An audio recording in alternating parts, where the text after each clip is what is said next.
आपने सुना होगा कि बुजुर्ग लोग कहते थे कि कॉपर के लोटे में पानी पीना चाहिए। ये बात बिल्कुल सही है, लेकिन यदि ये ज़्यादा किया जाए तो इसका नुकसान भी है।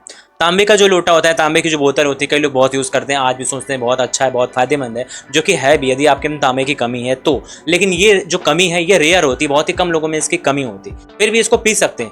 लेकिन ज़्यादा कॉपर का यूज़ करने से जिंक बॉडी में कम होने लगता है, जिंक की डिफिशियंसी होने लगती है, क्योंकि कॉपर जिंक का एक तरीके से उल्टा रिलेशन समझ लो। यदि आप ज़्यादा जिंक कंज्यूम करोगे तो आप कॉपर कंज्यूम कम कर पाओगे, यदि आप ज़्यादा कॉपर कंज्यूम करोगे तो आप जिंक कंज्यूम कम कर पाओगे। तो जिंक से क्या फायदा होता है? जिंक के बहुत फायदा है। देखा जाए यदि कॉपर और जिंक में कौन ज़्यादा इंपॉर्टेंट है तो दोनों ही है, लेकिन जिंक हमारे बॉडी के लिए बहुत ज़्यादा इंपॉर्टेंट है।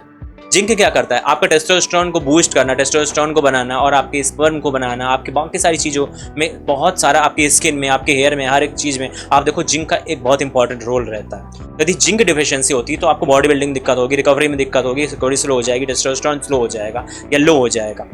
तो उससे बचने के लिए हमें क्या करना है कि पहली बात, जिन चीज़ों में जिंक होता है, जैसे कि जो लोग नॉन वेजिटेरियन खाते हैं वो एग और मीट में उनको जिंक मिल जाएगा, नहीं तो जो चना है, दालें हैं, इन सब चीज़ों में भी आपको जिंक मिल जाता है।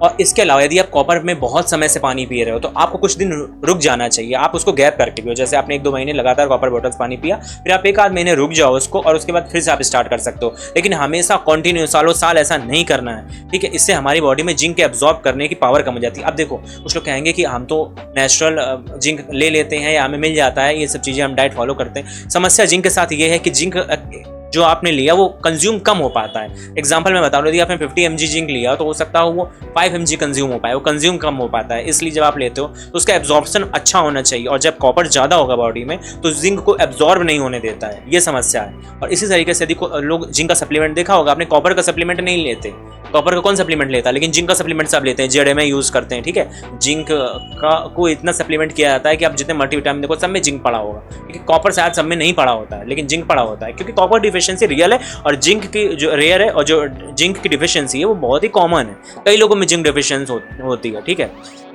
तो ये याद रखना आज से कि पहले के लोग जो करते थे, ये बात नहीं कि वो गलत करते थे, हो सकता है उस समय उनकी डाइट ऐसी होती हो कि उनको जिंक मिल जाता हो अच्छे से, तो इसलिए उनको कॉपर के लिए कॉपर ना मिल पाता हो, इसलिए वो कॉपर की बोतल में पानी पीते थे।